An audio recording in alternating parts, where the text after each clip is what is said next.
Appreciate all the good conversation going on, but we do have a really packed agenda tonight. So I have taken attendance. I have everybody here. Hi, Mr. McKinney. Okay, so we'll roll right into it. Why are we getting feedback?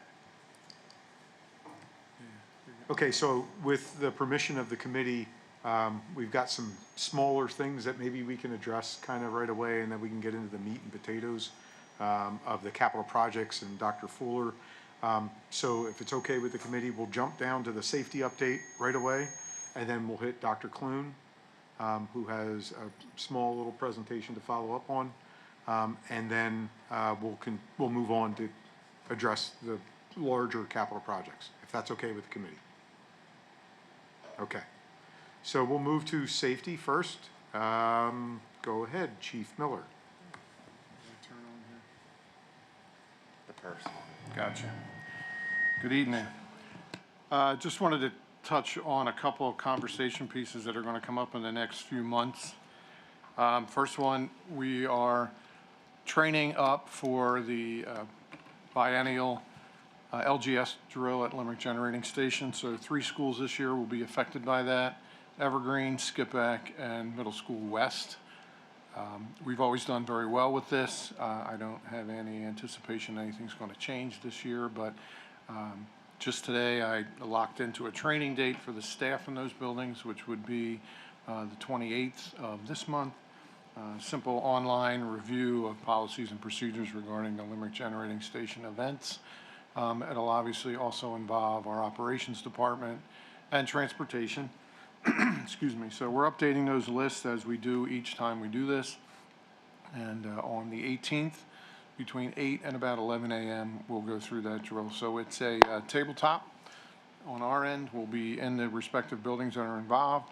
The county will be following the lead of the federal agencies and the state agencies that govern the generating station, and we'll follow up with protocols on whatever they throw at us on a particular day. So we're gearing up for that. It won't be any real interruption to the school day with regards to educational impact or impacting any of the students, but some of our staff will be tied up on that for a few hours in the morning. So just wanted to give you a heads up that that was going on. A discussion I would like to have is a parking agreement that we've been discussing with Perkiomen Township and their fire marshal, John Moran. With the ability of our school police officers to issue summary citations under the vehicle code, if Mr. Moran were to appoint our school police officers as deputy fire marshals, we would have enforcement powers on campus, which we don't currently have with regards to fire lanes and concerns we have when there's larger events on campus. So we encourage people to move, we try and get them to move, but if it were to come to a point where we would want to physically move them or cite them for a violation, we can't do that, and it's left to one person, Mr. Moran. So he's brought the subject up with the Board of Supervisors in Perkiomen Township, as well as their solicitor and their township manager. So they're all on board with us having a discussion about that and taking on those duties through an MOU if the board feels that that's appropriate. The township would draft that. There is a fine involved with any violations that our officers would write up. That's not my intent to bring a funding stream to the district. So the township would word that MOU in such a way that we would probably split the fine for their administrative costs, and then a few dollars from every violation would come towards the district if that were the case. But excuse me, this gives us the little bit more meat and the power to get people to move under these circumstances. So we've had 2 fairly large games this season where people are reluctant to move and question the authority of the school police and school security. So Mr. Moran and I, as I said, had a conversation about it, and he brought it up with the township. At this point, he's just waiting for some feedback from this committee and then the board as a whole. So I don't know if you have any questions about that. I'll try and answer them. It's very much in the beginning stages here of the conversation. So, Chief Miller, under our current circumstances, wouldn't we have the ability to tow these vehicles as well? we'd have to adjust policy as well for towing. So we have the ability to do that with students. We don't have the ability to do that with the general public on campus at the moment. So there was some signage around the district, and I've done my best to get that removed because we really don't have the authority to tow at the moment. It's more of a courtesy. So until we get to that point, I don't want to have signage up that indicates something different. So this is just one piece of the whole parking issue that's authorized to our officers under the state vehicle code. We could certainly do others and develop that as we had thought we would in the beginning by creating a citation for campus itself. But this would kind of put us ahead of the curve a little bit with regards to the township. And we would have no other authority in the township. We wouldn't be involved in anything with regards to codes or enforcement of any kind of building codes, fire codes, things of that nature. This is simply for the parking enforcement on our campus within Perkamen Township. Would the appointment live with one specific SPO, or would it just be a We broad? would do all 8 of us. And it's just a designation, there's no cost associated with? Okay. No, the township would simply authorize it. Like I said, they would draft, their solicitors agreed to draft an MOU for us to consider, and it would work much like we do with the MOUs with our other police departments for other enforcement power. So if it's okay with the committee, I'll ask the township to put something together and we can consider it once it's written up. I don't see a downside to the process of it. Todd? And that'll involve, once we get that back, that'll involve some verbiage changes to a few policies that we have.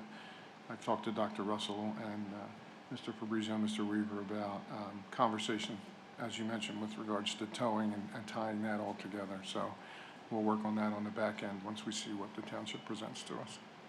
I think the committee supports the recommendation. Go ahead, Mr. Liggett. Yeah, no, I do support that. I have, I guess, one other question about that.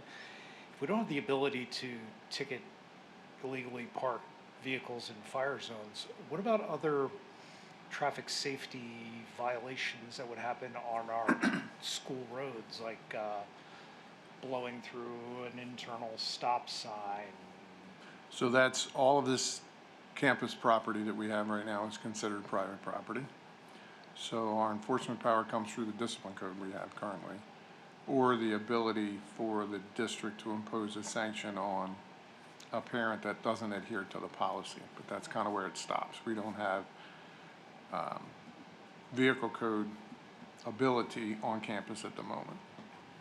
So Okay, thank you. we'd have to develop that. I've already spoken to the district justice about the ability for enforcement, let's say handicap parking or blocking a driveway and those things. And he would be amenable to that once we develop policy that supports that. That would more directly relate to the vehicle code as it stands right now. But with it being private property, that's why the state police don't enforce anything on campus for the very same reason. So, I think that Okay, answers thank your you for the question. clarification. I appreciate it. I'm sorry? I said thank you for the clarification. Yeah, no problem. Okay, all right, I'll approach the township about that. And then one more thing on the bottom of that previous slide there, Mr. Weaver. You'll notice I put a note there about the definition of RVs. So currently the signage we have around the district refers to recreational vehicles, but what we fall back on is the definition of a recreational vehicle as it pertains to the vehicle code in Pennsylvania. So that's basically a camper and something you can live in. So there's been some questions about e-bikes, scooters, things on private property here. If we change our definition, whether it be by policy or by some other amendment within the policy, administrative regulation, we can define these more specifically and then have the authority to take action against them. So we've been very good about stopping these ones that are causing problems. Just last week, right before the football game, we had a young man coming through campus on a small motorbike, and we stopped him and, explained what was going on. He was very polite. Parents came, picked him up, got it off campus, and that's usually what happens. But occasionally we have them flying around campus and they don't stop. And we've had damage at our fields, which I'm sure you're aware of. But by defining it more completely in our code will give us that authority under the signage we currently have. So rather than change all the signage and do all that, if we define it, what's behind the sign, if you will, that would make it easier for us. So that's just something else that we'll be bringing to you with regards to policy in the next month or two, probably. And that'll tie all together with what I mentioned earlier. So. All right, and then I just wanted to give you an example of some of the things that are going on outside the classroom. So there's several photographs here. These are two different events that our officers were invited to and our security team were invited to. The top couple of pictures are at what's called Sunny Day Camp. That's a day camp for special needs students. So we found out that a number of our students were attending this up in Douglasville, just across the county line in Berks County. So they invited us to attend and take part in that. We did send 2 officers up there, 2 of our vehicles, interacted with the kids. It was a great afternoon. There were a number of agencies there, and we were just thankful that we could go up and have that interaction with some of the students that we see on a regular basis. And then the bottom, several pictures there with regards to Halloween coming up. We attended the Lower Frederick Trunk or Treat, which was held last weekend at Foy Park in Springmount. So made up a little booth for our officers to engage with the kids there. We turned out we were the most popular attraction of the day against 20 some other groups that were there. Mrs. Early is in the cell block there from Schwenksville, but she's not in any trouble. I just want to make that clear. But she agreed to come along with Officer Early. And then we'll be doing an appearance at both the Schwenksville and the Collegeville Halloween events that are coming up next week. So, but we get a lot of good feedback from this, so we're happy to do it. And that's all I have this month. Thanks, Chief Miller. Okay, Dr. Clune. All right, I just want to bring your attention that we did have an Eagle Scout complete a 300+ foot nature trail all the way back off of High School Drive on the Wortman side of the campus, and actually created a space for a nature classroom. And now I have 2 other Eagle Scouts that are interested in creating 2 other trails. They're highlighted by the yellow dotted line there, and you can see that our attempt is to create a circuit and connect to existing trails. So the red line are existing trails. I should also point out too that actually we had a 5th grade class from Evergreen go down and use that new nature trail going down to Lodell Creek, which is kind of cool for a science lesson.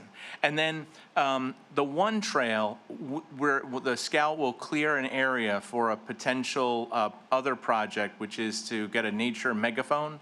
It's essentially a giant megaphone that you would sit into and you'd be able to listen to nature and understand about acoustics and sound. And we have a location that goes out across you know, the Lodell Creek and into the Perkiomen Creek. We think it's a nice spot. If you go to the next slide, at West, we would also suggest a short trail. There's a clearing out on the very back end of the Storybook Trail when you get in there. And we would connect actually 2 trails in Muhlenberg Woods. And where you see the yellow triangle is the location where we would place this other nature megaphone. And you can go out and listen to the birds and the wind in the trees, you know, to your heart's content out at Muhlenberg Woods. So I wanted to bring those 2 projects to your attention.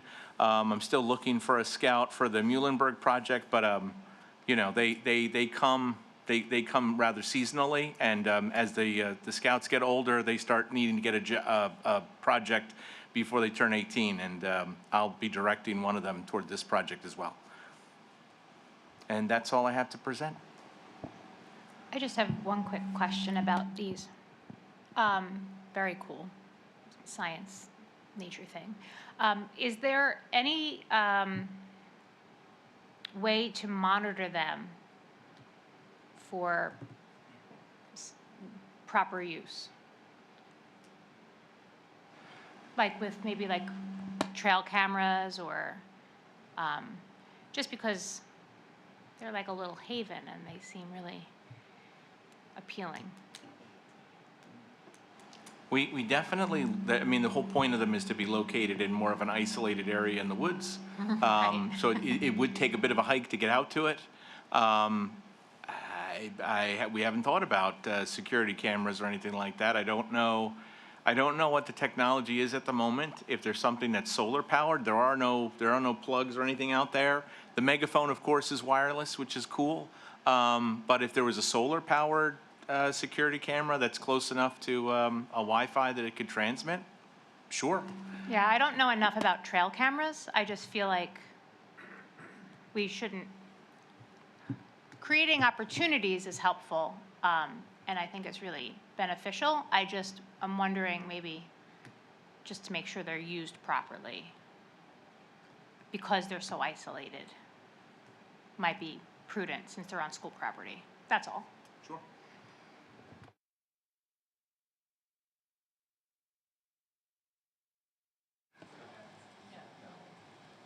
Okay, any other questions for Dr. Clune? All right, thank you, Seamus.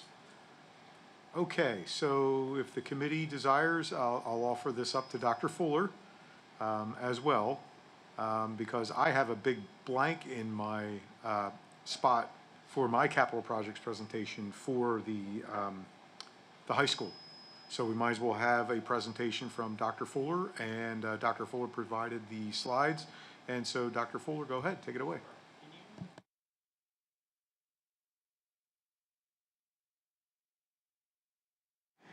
So I was asked to dream big for this presentation, and so I'm telling you everything I would like to do if I could. So with that context, I'll get started. I've sort of broken the high school up into zones, and what I'm focusing on is sort of everything on the gravel pike side of the rotunda, and then all the way across the building, okay? So right now we're sitting in the library, the auditorium is that way. I've kind of grouped these two areas together because one of the things I'd like to do, I'd like to update the library. One of the things that happens when you do a project like this is that the architectural firm will come and interview stakeholders about what needs to happen in those spaces. But from my point of view, I think that our library could be updated in a couple of different ways, one of which is a maker area. A lot of our neighboring high schools and a lot of high schools that I'm familiar with have maker areas in their libraries where students have open access to things like 3D printers, poster printers, graphics, like t-shirt makers, and all kinds of building materials and maker materials. I think that spot right behind us with that's sort of carved out over there with the glass around it is kind of a great area for that.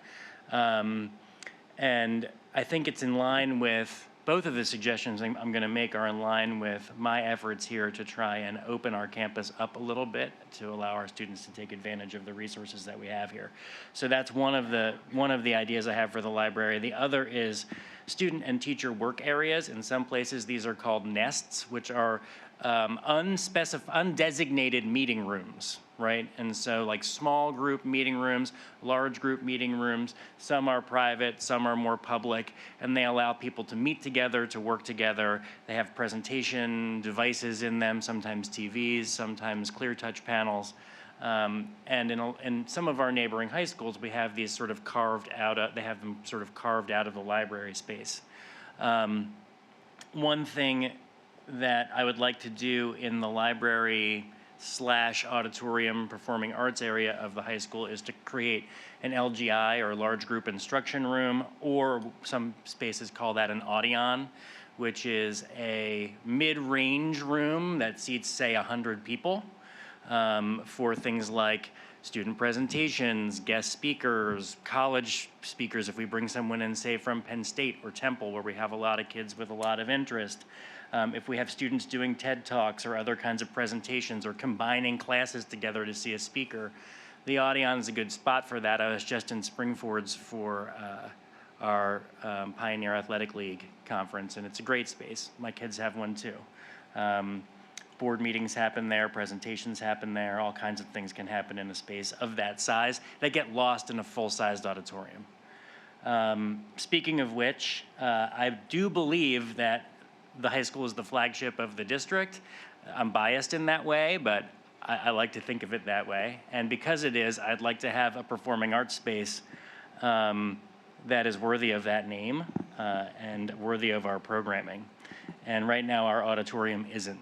And so it doesn't seat a lot of people. It's not set up for the kinds of presentations that we do. We can't do joint concerts there because we can't seat enough people or fit everybody on the stage. And so what I'd like to think about is how to enlarge that space. And it seems to me that pushing that back wall out through the hallways, the classrooms, and even into the space that's between High School Drive and the building can enlarge that space. I'm told that the reason you can't see the stage from the current balconies of the auditorium is that the initial plan had the stage further out. And so your sight line would be more horizontal, more parallel with the ground. But because the decision was made to shorten that length, now it's a steeper sight line and it's blocked by a wall because the balconies were not adjusted to allow for that sight line. And so it could potentially give us some functional balconies if we wanted to give some attention to that area. I think we can expand the seating capacity, create functional balconies, and then universally design the auditorium and the auditorium lobby for all mobility types. I just built an auditorium at my last school, or at least planned one. It's going up on the side of 309 right now. And what they can do in terms of designing an auditorium so that everyone can get around that auditorium is really, truly amazing. What we decided to do there was to make the back of the auditorium level with the stage so that you could walk around the side of the seats and walk directly onto the stage. And you didn't have to go up or down any stairs or take any elevators to do that. So with that, while we're touching that space, I would like to think about our music spaces. The choir room is the one thing that I have here that remains pretty untouched. I would probably leave it right where it is. It's got some good acoustics in there. It's situated next to the other music rooms. I think it has what it needs in the choir room.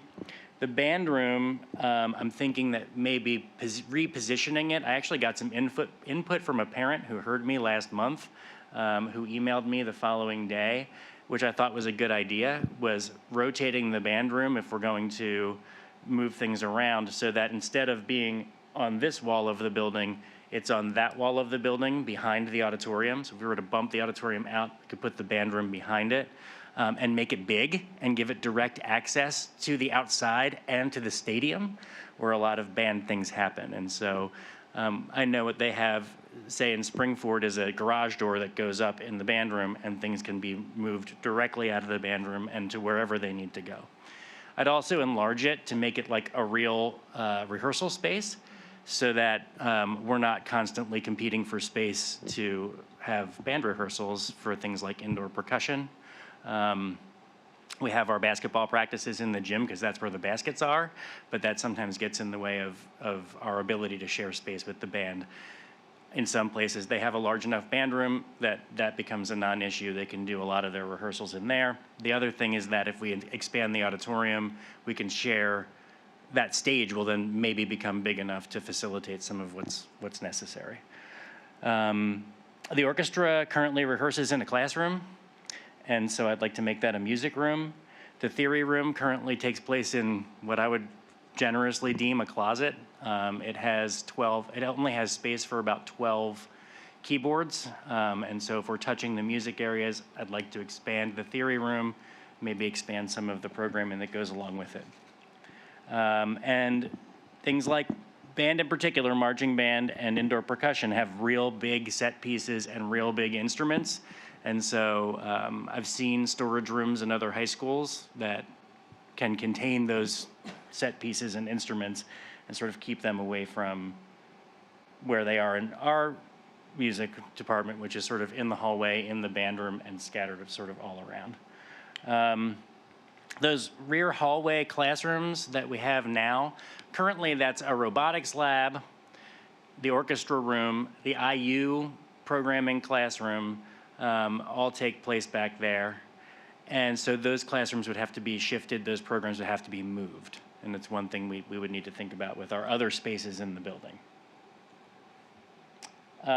So moving this way from the auditorium, we're talking about the main entrance, the main office, the counseling and athletic offices.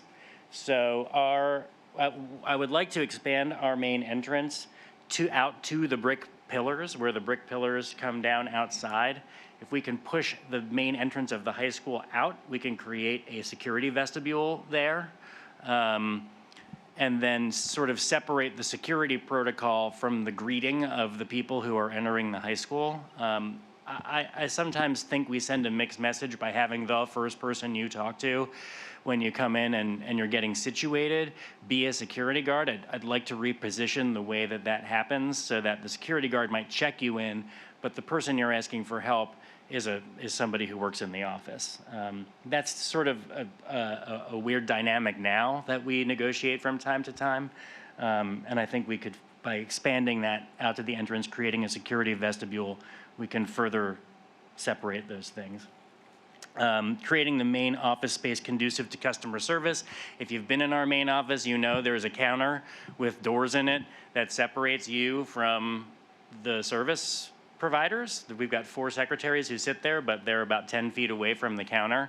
And so, you know, it's a challenge. It's something we need to negotiate, but I'd like to think about how that space gets organized to allow for better customer service. So what I would do is put the offices around the outside of the main office and put conference rooms, large and small, in the interior of the main office. I would think about the teacher workroom space that we have back there, where we have our mailboxes, our copiers, a very large open area between guidance and the main office, as a part of the main office, so that we can sort of capture that space as well and think about sort of how to redesign that space. I'd also take the bathrooms. Every person who comes into the main office to meet with anybody who works in an office has to walk right past 2 small bathrooms in a very tight hallway.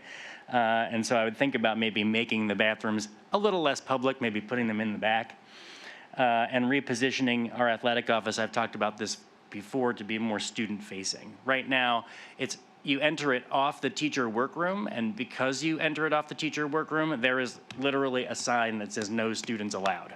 So students have to like knock and be escorted. If they need to go in there, sort of be escorted. Mr. Felty is very much on board with the idea of opening up that athletic office to more student traffic. And then grouping the offices in a way that makes sense and is public. So a lot of the new designs of high schools, when you walk into them now, the area that you walk into is open, and then there will be large labels for grouped offices that say main office, clinical suite, special education, right? And so like as you walk in, you sort of see very publicly where you're going, which is something that's really appealing to me. And you have to negotiate less of that maze in the back and ask fewer questions. As you push that way from the main office and the counseling office, you're in the aux gym, fitness center, locker rooms, comp gym, and wrestling room. If you've been in our aux gym lately, you know it could use some attention. It could use some bleachers. The floor could use a refresh. I was in there for a restorative practices training on Monday. The sound system was difficult to hear. So I think that could use some attention. I've heard about our fitness center before I got here. I've been hearing that our fitness center needs some attention. It's very cramped for a high school fitness center. We have 40 students some days who are not athletes who are using that fitness center after school. It gets used during Viking Zone. Of course, it gets used by all of our teams. And so it could stand to be bigger. There is room between the parking lot and the fitness center. And so I would, if I could do anything, bump that space out and create a larger area for safety and ease of use, and create comfort for everybody. Right now, if you're on top of everybody and you've got the squat racks right in front of the machines, right in front of the treadmills, you may find yourself with maybe an intimidating environment for some people. And then we're gonna need to replace that equipment in that fitness center. I had someone out on Monday to take a look at it and give us an idea of what that would be like. What would that cost? What would a short-term plan look like? What would a long-term plan look like? The power went out while we were doing that, so that person's coming back at some later date, so that we can find out more information about that. But we do have a lot of non-working equipment in there that really needs some attention. A lot of it was donated to us. I'm not sure what the initial outlay to put equipment in that fitness center was, but I know a lot of the equipment that's in there now is donated or purchased by booster clubs. That's not the way I'd prefer to do that, because booster clubs will buy what they need for their teams. For example, the football team's gonna maybe buy squat racks, right? We're gonna have, from Orange Theory, we're gonna have treadmills donated. So like, sort of a mishmash of equipment. I'd like to be purposeful and make an investment there. Our locker rooms are in really bad. I've not been in the girls' locker room, but the boys' locker room is in extremely bad shape. Those lockers, we've had a couple of thefts pretty recently from those lockers because they can be grabbed and bent and broken. And they are not big enough to handle the amount of sports equipment that you need if you're a football player with pads, or if you are a catcher on the baseball team. You've got loads of equipment, and those lockers are not big enough to accommodate that. And I won't go into detail regarding the restroom facilities, but I will take you on a tour if you would like. They could stand some attention. And then considering if we're going to replace the lockers, we should consider the locker layout and make sure that that's what it needs to be. Our comp gym's in really good shape. It looks really good. If you go in there, it's really nice. Our sound system is echoey, and it's hard to be heard when you do a presentation in the comp gym, especially if it's during an athletic event.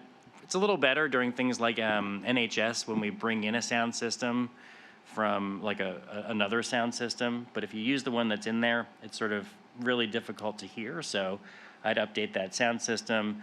The bleachers are the wrong size. So you can't pull them out all the way so that they say PVHS, because then you're pulling them out onto the basketball court. And so I would think about that. And then update technology for live streaming. Like to create an area where that technology exists would be good. We have girls wrestling now, and so we're gonna start running into an issue of space with our wrestling room. So Mr. Felty asked if I would please add the wrestling room. If you think about where the wrestling room is, there's the wrestling room, the trainer's office, and then the fitness center. So if we're pushing out the footprint, we might consider pushing out the wrestling room too, to accommodate both teams. On the second floor, I would like to continue with my locker removal, and we're gonna have to consider the floor while we do that, and remediation of what we found underneath the tile, the asbestos. So that's expensive, but I think worth doing, because it's also cosmetically not good up there. So I'd like to think about that. Replacement of chalkboards. We still have some classrooms that are in the interior of our building that are they are 1972 chalkboards. And so that gives you a sense of the last time we thought about the cosmetics of our classrooms up there. I'd like to think about it. I think the environment matters, so that's worth some of our attention. I was a teacher at CB West when my classroom was remodeled, and it was a welcome back Cotter classroom with sliding chalkboards. And when they replaced that, just the look and feel of the classroom was 1,000 times better. And then we have a really great floor in the narrow hallway upstairs. I think that if we could continue that floor to everywhere that we do this remediation, I think that would be great. We also met with some students today, and so their input is not on this slide, but one of the things that our students talked about was sunlight and daylight. You can go several periods in a row here. I don't know that anyone has a full day where they don't get to look out a window, but I think you can go several periods in a row here because of the way our building is designed, where you don't see the sun. And so it was telling to hear that. I've thought that, but not heard that from kids until today. We met with the student advisory group today, and asked them the question of, what would you do if you could do anything? And they said, we get some sunlight, get some windows into our classrooms. So I don't know what that looks like in terms of a renovation, but that was their input. I think that's all I have for you tonight. I was asked to be a little more specific and shoot for the moon, so that's what I did. Any questions? Yeah. We'll share.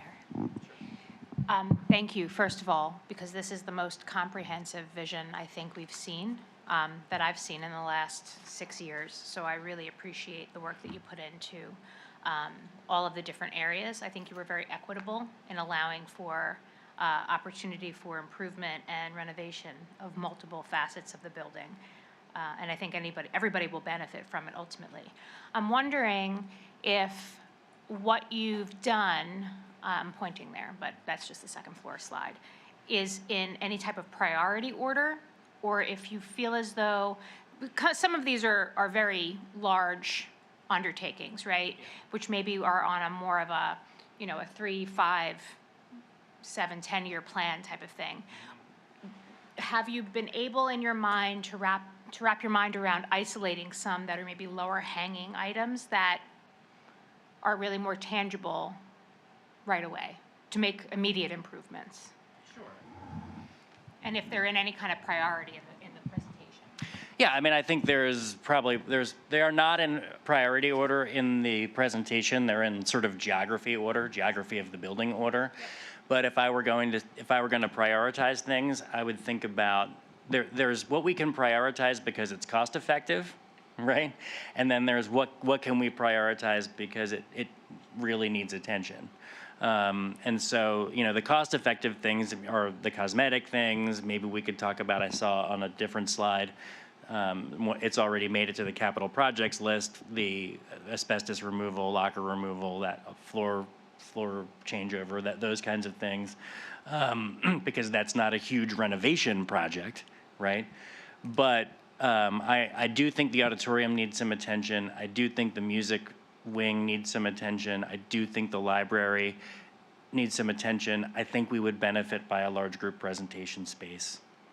And then on the other side of the building, I do think that the fitness center needs some attention.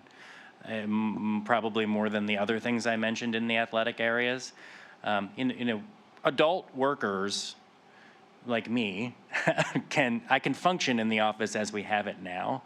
I think it would be more user friendly to do what I'm proposing, but we can live with it the way it is. I think the fitness center, the library, the Audion, the auditorium and music areas really could stand some attention. And I think if we can create that. I also saw that the high school vestibule is on the list in a different slide, if I read it right, Joe.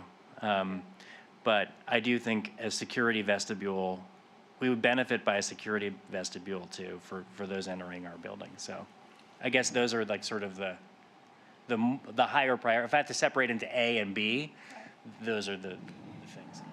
And I think you put it really nicely that there really are two kind of tandem lanes of thought, right? Because there's the priority of, like, just as you explained, it was perfect.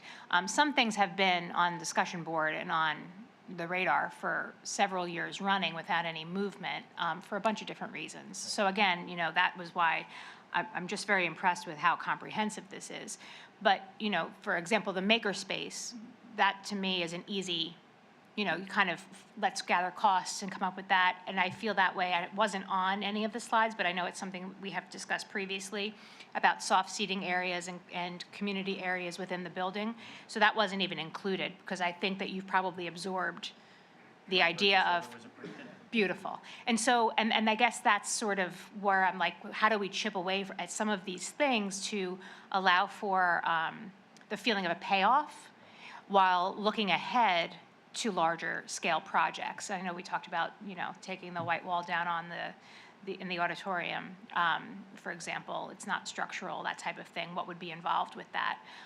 We've been talking about a boardroom space, a LGI type of space for several years running. So if we can start to put dollars towards some of these things, that may help the priority as well. And then if we can group them, I think then we can be strategic to allow for equity among types of projects so that the most benefit from, different pass-throughs, if that makes sense. I don't know how everybody else on the committee feels about that, but those are my takeaways from what you've given today. Thank you. And just for the record, we did have a student design soft seating last year for a project and provide us with a plan. That student since graduated, but she'll be happy to know. I doubt I wouldn't be listening if I were her. Maybe she is. We did put the purchase order through for her project today, and we have some other ideas about some spaces to address for soft seating. It would be really nice to include signage, actually. Yeah. That would be very, very cool to have some signage that this was a space designed by, very, very cool. Dr. Weston, Mr. Liggett, Mr. McKinney. Okay, so next steps, I guess, maybe we could start, you could work with our money folks and our facilities team to start putting some numbers and getting some folks out to have discussions. Thank you, I really, really appreciate it. Thank you for your advocacy.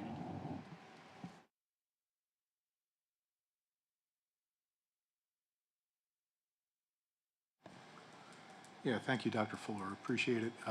It was kind of a comprehensive ask, a dream, and so we are aware of some of these other ones that you brought up. They might not be on the capital project list, but they sure should be, some way, shape, or form. So we appreciate that. Okay, so let's go start from the beginning now. So a focus of tonight, of course, is the capital projects. So this is our annual process. One of the items that we were asked in our right to know request, and I thought it would be good to share with the committee before the actual right to know request goes out, is that we summarized all of our capital projects, whether they be through the school district committed to capital projects through the general fund, that's that column in the middle there, Fund 10-4500, or through bond issue, which is essentially through our ESCO programs since 2014, 2015, or 15-16, I should say. And you can see that we are constantly reinvesting in our capital assets to the tune of almost $55 million worth of available monies, bond monies, refunded monies, you name it. We have gone through various projects. And so this is an important slide for us as we establish what it is that we hold near and dear to our heart and what our priorities are. And we do know that this committee and our school boards in the past have really functioned with an idea in mind to continue to reinvest in our assets. Mark Fennell is here. He's in the back there. CM3, he's our leader for our ESCO 5A project. And so we've been working with Mark and his teams from CM3 in various versions. Mike Hansen used to be the lead. Phil Mowry is still our ESCO consultant, so we continue to work with them. And I think it's a proof slide right here that our school board and our administration continues to work together to reinvest in these buildings. I heard a term at a recent school business administrators retreat. We are reinvesting in our asset portfolio. And that's a key strategy change in the shift. Not just words, but it's actually the encouragement of school business administrators and school boards to really look at these valued assets that we have as real estate portfolio assets. And if we were in charge of our own real estate portfolio assets, it would behoove us to really move forward and invest in these types of projects to keep our assets up. And in technological, not just technological order, but in the best learning environment that we can put our students in. So $54 million, almost $55 million over the past 10 years. That's an important number, not just to us. It knows that our work has come to a really good conclusion and we've done a lot of good things, but also to our taxpayers that say, hey, we're paying that bill, what are you doing with our money? We can point to that. It's not just salaries and benefits, but we continue to reinvest in our own assets. And I think that's an important slide. so important that the right to know request came through, I thought that we'd share that. So that was a really good topic from the right to know request. Absolutely, Dr. Weston. The financial aspects of this exercise are always the most challenging to me, so I really appreciate you going through all of this. I'm seeing how things have changed over the years and looking at, in 15, 16, this total is around 333,000, and then 16, 17 went up to almost 6 million. It would appear that something fundamentally changed between 15, 16, and 16, 17. What happened? Sure. So the simple answer to that is we had ended our very first ESCO project in 2013, 2014. We embarked on our second ESCO project in about 14, 15. So we issued debt for that, and then when the fiscal calendar year rolled over, those expenditures started going out. So that's why there was a jump in that. You could almost tie these bumps specifically to the Fund 30, because that is where we borrowed debt. Fund 10, that middle column, is what we earned and what we transferred from the general fund at the end of our operations, and we moved stuff over into that committed to capital projects in the general fund because of 8% fund balance was capped. So we had overages due to our audit, good financial year. We moved at sometimes $3 million, $5 million over that because we had refunding opportunities, all that kind of stuff. And our end results actually aided our ability to build and change these assets over that 10-year period. So it is a combination, don't mean to be confusing, but it's really a mixture of bonds that we issued and available funds because the school board transferred monies over. Jim, would I be correct in that we're not going to be seeing that process happening at this point because we're no longer approaching 8%? From the transferring perspective? Correct. Right now, that is correct. Our budget has tightened considerably. And you guys will see that in the Finance Committee as a whole as we work our way through that. But our budget has tightened. There's no doubt about that. And our ability to be flexible due to the current economic constraints has kind of limited that ability for us to over budget or to not recognize revenues as much as we can and to be conservative with our expenditures. So those two items and our current economic environment, I would expect that to be the norm moving forward for the next 4 to 5 years. Bonds, one of the things that we do is we typically reach out to Jamie Doyle and we get hey, here's where we're at from a debt structure perspective to the full school board. We've been talking to Jamie, we'll bring her in December. We are not recommending any bond issue at this point in time from an administrative standpoint, but that may change according to what we just maybe heard from Dr. Fuller. And again, we continue to work with Mark and CM3 on a possible ESCO 6, which might be able to help us get some of these things if we have enough savings to help offset that from a capital avoidance perspective. So I think we got a pretty good thing going here. I just don't have any answers yet, and we'll continue to plug away at it and share.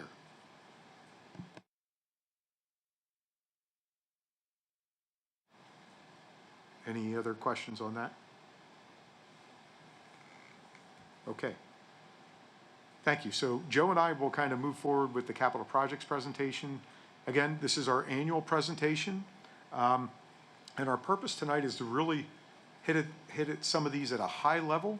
And then we've recommended a top 30 to move forward to school board presentation in November so that the full school board can see what our approach is.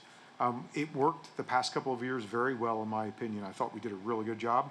And we only have 29 because we have a blank for the high school presentation. So that actually makes the top 30. If, depending upon our conversation about priorities and what Dr. Fuller just presented, we know we have a lot of legwork to do from a numbers perspective and what that might look like, but we would consider that to be a top 30, whatever it looks like. Again, the basis for this goes back to, well, first of all, the state law requires that we do an annual master plan study presentation. But in 2017, 2018, we actually reached out, contracted with an engineering firm called AEM out of Reading. And they did a good job of setting up the baseline information for our capital projects at that particular point in time. They are numbered in a certain way. We'll continue to carry those numbers forward. If you need additional information, the original report, I can get the original report, we can go through that. We've shared that original report with CM3 as well. So as we move forward and some of these projects kind of get linked together, we want to provide as much detailed information on the following slides as possible. If you look at tonight's presentation, we are already looking at almost $24 million worth of capital projects overall. We have separated them into, as Ms. White mentioned, a years 1 through 5 column, which we would deem priority either through savings or safety or purposeful remediation of areas. 6 to 10, which is, okay, these are somewhat in the middle. We're not sure that we want to move through with these as we present them tonight. They may change. And then years 10 plus, which we say, okay, we've just addressed most of the items in middle school east, say, for the HVAC unit. Well, now there might be some spare HVAC units that we're thinking, okay, now that we've addressed the majority of it, maybe some of those we can fine tune, so to speak, and maybe extend the life of those AHUs. So maybe we look at them in 10 years plus. All of this is a living, breathing document. We may present this tonight. We might go out tomorrow morning, and Dave DeAndre, who's here, might call and say, you know what, this unit over here is giving us a problem. Well, now the idea of refurbishing that AHU unit maybe is now in the clink and it's not working. And we reach out to Mark Fennell and he said, well, you know what, if it's going to go under, maybe we might want to address that now as part of an ESCO 6. So then it jumps from 10 plus years to a 1 to 5, perhaps an ESCO 6. Jim, just a real quick question about the two previous slides. Yikes. So, and I don't know if my mind just thinks about all of these numbers differently or if it makes sense to you and others as well. On the slide previous to this, so this 54,468 over the previous 10 years, that amortizes to about $5 million a year over the course of the 10 years. So moving forward to the next slide, this next 10-year view is a much more conservative approach to the spend, which makes sense. And I understand everything like preceding that you said about our budgets tightening and things like that. And I think that we should be very responsible and prioritize the most importance. And that's, this year's 1 through 5, obviously with the biggest hit, is still, from a 10-year view, I would argue money well spent overall. And I'm just wondering if everybody feels that way, or is that just the way I am rationalizing it in my head? Is that the thought? Is that the method of thought? That is a really good thought, and we would agree with that.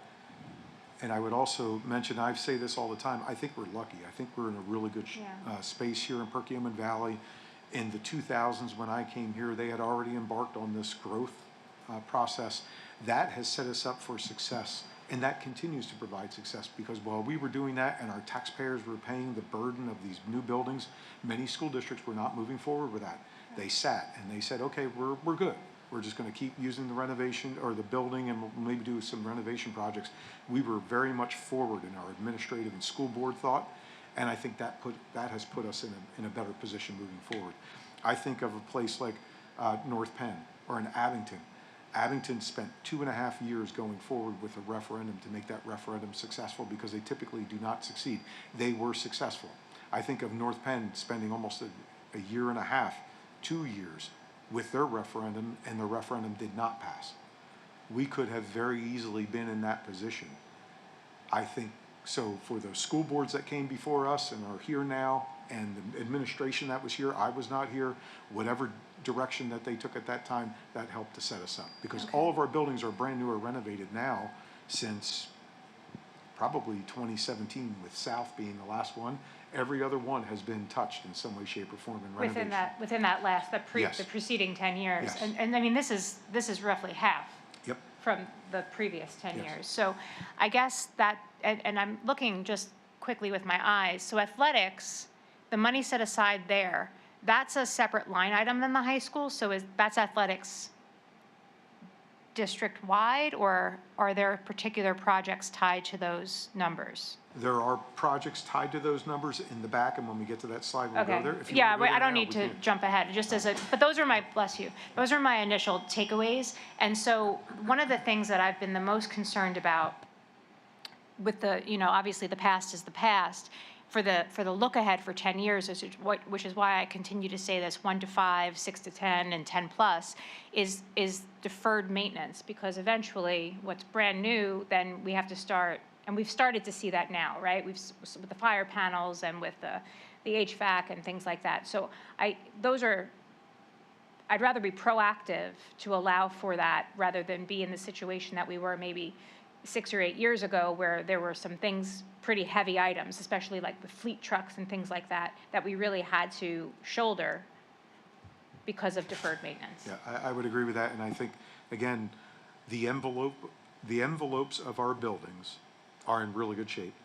We have gone through almost one whole entire generation of replacement of the guts, for lack of a better word. We still have some issues at the west windows. I'm pointing to Mark, he knows that. But by and large, again, I think we're in pretty good shape. Keep in mind also our debt structure, our debt obligation right now, we're at less than $70 million. And we continue to plug away with that. And so when I talked to Amy Hurd about this, we have our own little conversations. Every year that we go without an additional bond issue helps to reduce that, right? But what do we get with that bond issue? We get all of our guts, all of the stuff that we need to do, better learning environments.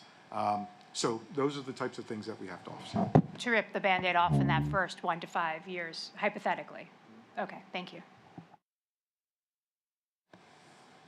Anybody else? Great points, and I really appreciate that, Ms. White.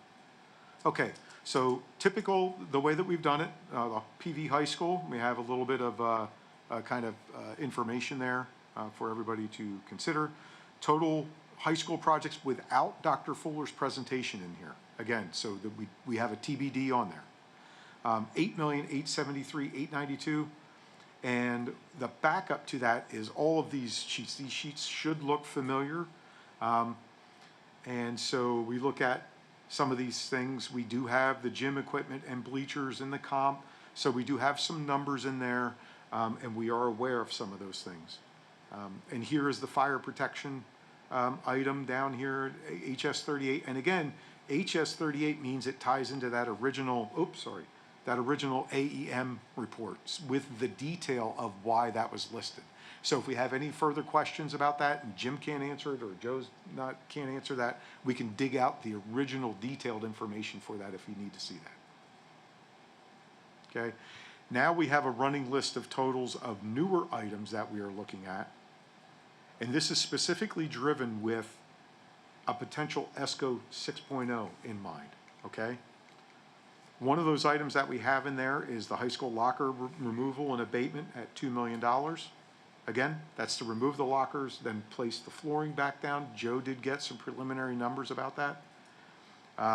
And so we have some other things that we've added to this. Anytime you see a JFAB XX, that means that that is a newer item that we're identifying that specific since Joe has been here.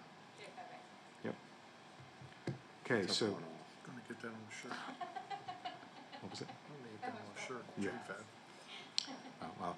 And then the last one there, you can see the high school renovations. I have a TBD based upon some preliminary information that we knew Dr. Fuller was going through last week, so we might have to update that for some other items there from the priority kind of conversation that we had. But there is a TBD, so that will grow. And again, the high school is one of our older buildings, so you would expect that the numbers that and dollars associated with that we still have yet to spend would be in the older buildings. Moving on to Middle School East. Again, about $3,960,000. There's about 20 projects that we list. And again, 2 years ago, if you would have looked at this, it would have been about 37 projects and about $7 million. So to our point earlier, we continue to knock some of these down. One of the areas of focus that we continue to look at is reinvesting in our gyms. Middle school East gym bleachers. We talked about the high school gym bleachers. Those are areas where the bleachers were they were low bid. They were part of a construction project, not an ESCO project.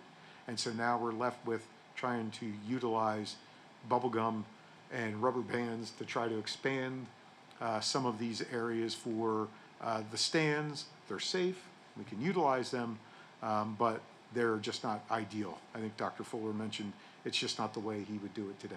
And I think we're left with those remnants, so those are areas that, again, we place in there.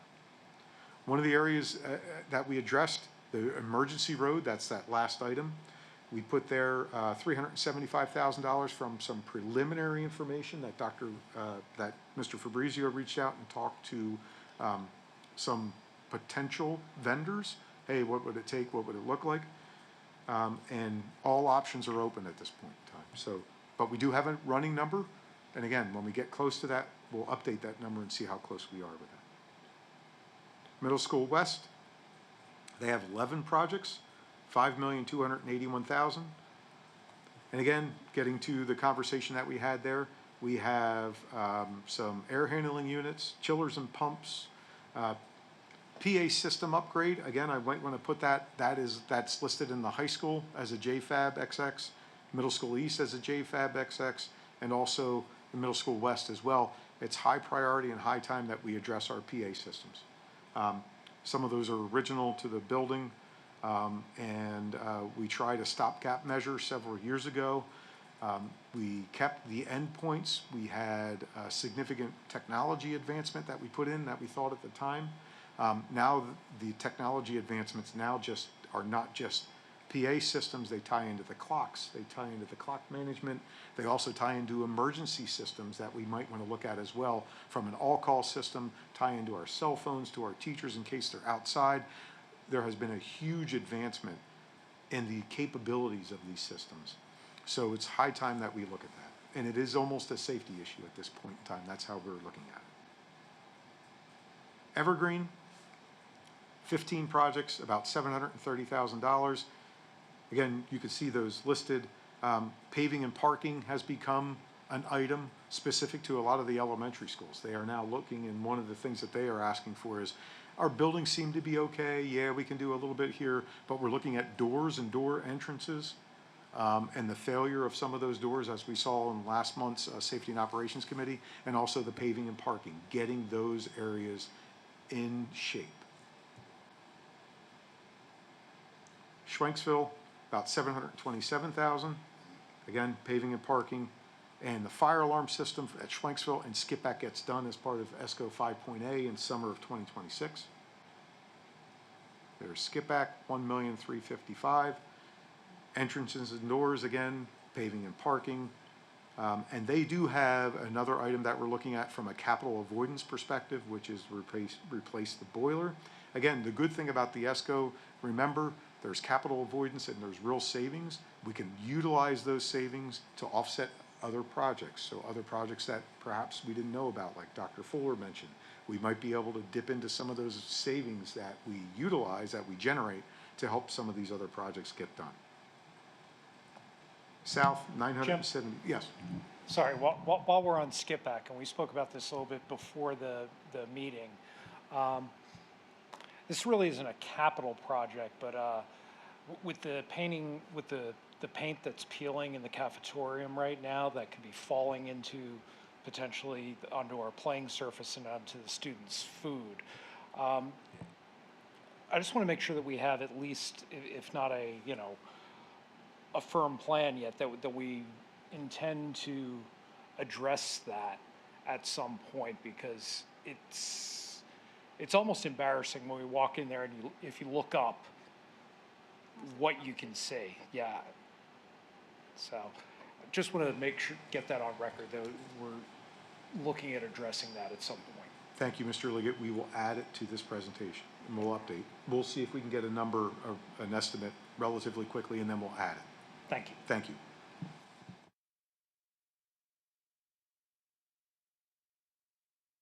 South, 976,000. Again, we have a temporary number in there for the road work that we had talked about. And Mr. Fabrizio is already working on a plan for the fixing the main entrance that we might want to tie in to that overall project.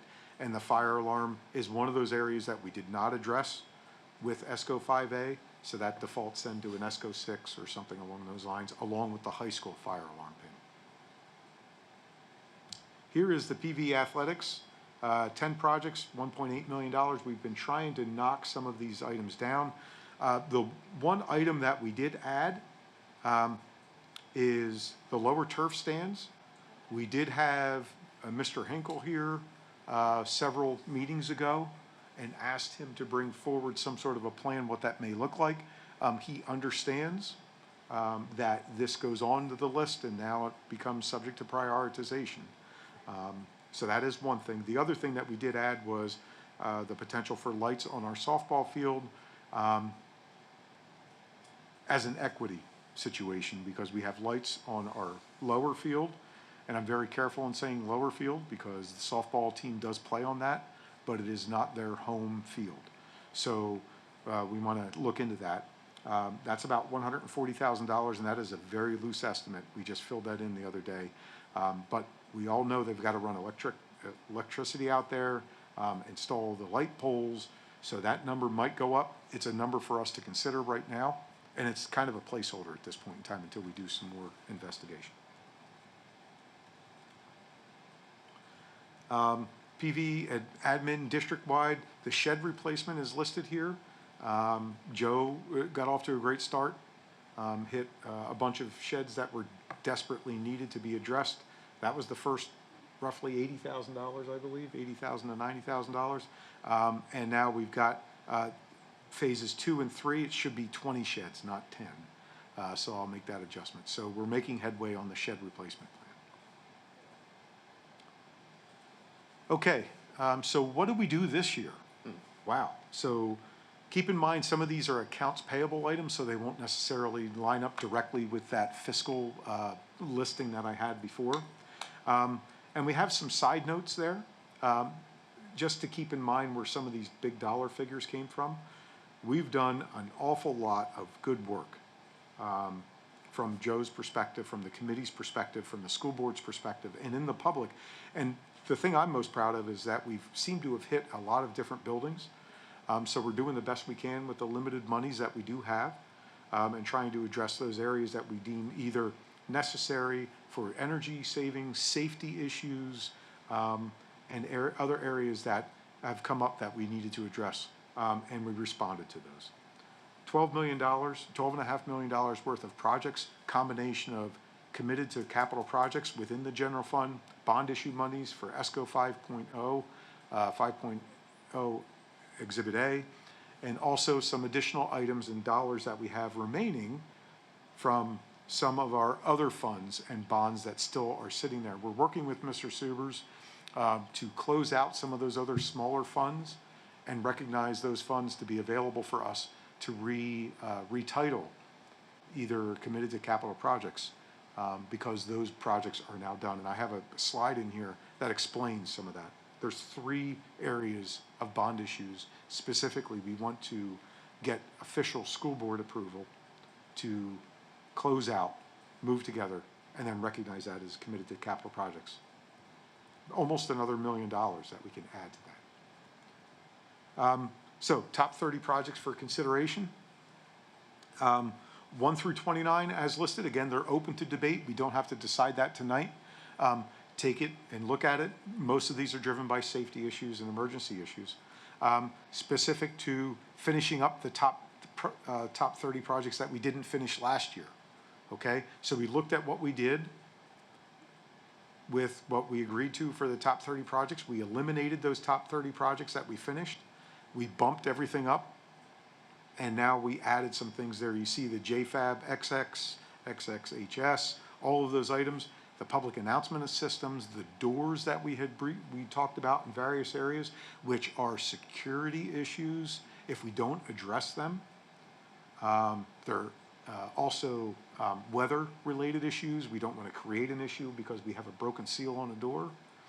And then We've got some other areas that we want to take care of, like paving and parking. Those are kind of safety issues because there are some big holes in some of those areas. And some of the other areas like the emergency road and the complete road work around the building itself as topics that were current. There was only 29, like I said. Topic 30 would be where we're going with the high school. We might not get there this year, to be honest with you, but it's an area where we want to keep that up and in our mindset as we move forward. Jim, how close are these numbers? So many of these numbers have been updated, specific to last year when we started this process of a top 30. So I would say the top 15, top 17, top 18 are pretty much in good shape. Do you have one in question or? The window number for the high school looks low, but,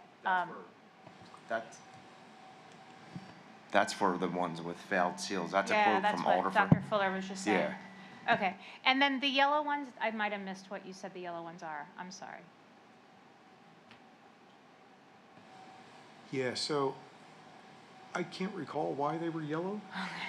We had gone through many iterations of colors. And Oh, I'm you know what? sorry, Are those ones that we've already approved? Didn't we approve They were toilet from- partitions? They were from my sheet and maybe it just carried Oh, over. okay. Skip back, the skip back fire alarm, yes. We did That- approve toilet partitions, No, though. I don't know. I'll have to figure that out. Right? Yeah, they're done. Yeah, I Oh, the think toilet partitions we may have are? approved some of these Yes. already. Whoops. Okay. This is excellent, because our top 30 plan Okay. just lost some items. We can add new Oh, ones on yeah. there. So when we did that, initially I kept it and then I highlighted a separate color code. And then when Joe came in, because it's in Excel, it's not a shared document.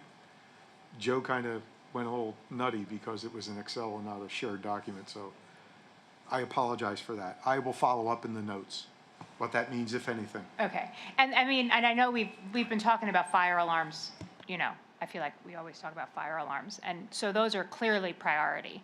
But I just feel like some of those should come off now, no? Or? Well, they're not done yet. Oh, they're not done yet. Okay, got it. Okay, got it. Okay, that makes sense. But they're, okay, that's a separate slide. These are just the top, because this says for consideration. I just want to make sure. I think from Yeah, a yeah. committee perspective, are we okay with this list minus the colors, or explanation of the colors? To move forward to the school board so that we can talk about, hey, we met, we talked about the capital projects, the entire list. Here's our top 30 projects. I'm okay with the list. I just think some of them have already been moved forward. Okay. That's all I'll note. All right. I don't know I will how everybody double else check on feels. Well, maybe we could add a column and, you know, in progress or estimated completion date or. that should be on a different slide. Yeah. In other words, these should only be ones that have not been brought forward yet, and I'm just wondering if there's some overlap Okay. Yeah. that we've already Yeah, approved I some. think there is. Yeah. I So- think you are correct. So for instance, that's why the color code doesn't make any sense. The fire panel at Skipback is part of 6A, so Schwenksville or Right. 5A. So Right. that should be, but it hasn't been completed yet. That's That part I or paid get, for. but this should be the top 30 that haven't been approved for a green light, Okay. that haven't been greenlit, Okay, in my view. That's the way they, but the other ones, I do think we need to see where they are in progress, but that's a separate slide, I think, right?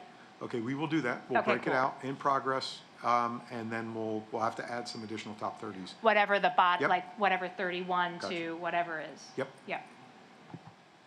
Okay, thank you. Committee members, you're good with that? I appreciate the feedback, really. Thank you. So, I had mentioned those bonds. These are bond monies that exist in 2019, 2020A, and 2021, specific for various projects that are now completed. We've approached Mr. Subers, and requested he work with us to try to figure out what's the best way to do this. One of the areas that we need to do behind the scenes is something called arbitrage rebate management for these projects. Essentially, it's an IRS, it's called an ARM. It's an IRS rule that basically states we can't borrow money and then let the money sit and earn too much interest, and then pay off a project and keep that interest. we typically put these funds into arbitrage rebate management programs to begin with through PSD, LEF, or Pliget, our investment, one of our investment options, and they monitor that. We are fairly confident because of the fact that we went through a pandemic and the interest being earned on some of these was 0.015%, that we're not going to run into that. But until Mr. Suber sees those calculations in hand, he will not recommend that we move forward with this. So it might take a couple of months, but keep in mind that once this is done, we will then move forward with this figure on the school board, and then we'll have $932,000 additional to put into the committed to capital projects funds, okay? Right now, our balance as of October 10th, this was a couple of days ago, $5,014,160 only in the committed to the capital projects in the general fund. Remember, there's the whole other bond fund, that Fund 30, that is set aside for 5A. We're still working our way through that. And the balance to that is because of the two major fire panels that we can't do until the summer of 2026. So that's a good number to have. That's also one of the reasons why when we talk to the full school board that, yeah, okay, we're not at the 8% unassigned fund balance, but yet we do have reserves set aside that investors do say, oh, you're only at 6.5%, but you do have this other reserve, right? Yes, specific for emergencies and capital projects that we plan to spend down over X amount of years. So it is good news all around. Okay, I believe that's all I have for tonight. Mr. Fabrizio, anything to add from an operator? Making good progress. Appreciate all your guys' support. So just keep moving along. Anything else from the committee members?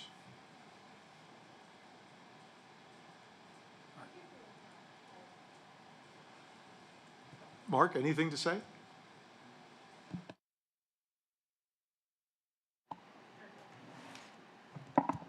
Yeah, so Mark Fennell with CM3. I do want to say I appreciate being here. One comment that I think I just want to share from a perspective coming in from outside of this is that I think Mr. Weaver doesn't give the administration enough credit, that there has been a lot of planning done. Not every district is set up as well as you are, that you notice the fact that the next 5 years didn't look as bad as it was before. You have other districts that are spending a lot more money, in some cases replacing new schools because they didn't maintain their schools well. So you've been consistently reinvesting in your school. We appreciate that we've been chosen to be helping to do that. But overall, I think you're keeping your costs down as a result of doing that in a proactive fashion. So just want to acknowledge and point that out and say we're glad to be working with Perkiomen Valley School District. So appreciate Mr. Fabrizio, Mr. Weaver, Mr. Grisdale. They've been great people to work with them. So thank you. Thank you for saying that. We definitely appreciate them, and they are not taken for granted by any means. By any means. Thank you. Does Thanks, anyone Mark. have anything Appreciate it. else? That was nice. That was a nice plug there for you, Mr. Weaver. That was excellent. Well, take it. He did go to the University of Notre Dame. He's smart. The whole JFAB thing, I mean, that alone right there is, we've made our money back. We've made our money back in gym. All right, does anyone have anything? Okay. Thank you for our administration for the comprehensive overview. I know that this was a well thought out and really much appreciated list for tonight. I feel like we covered a big amount of information. Thank you. You're welcome. Okay, that's it. And Joe already updated the slide, so that's good. All right. Thank you.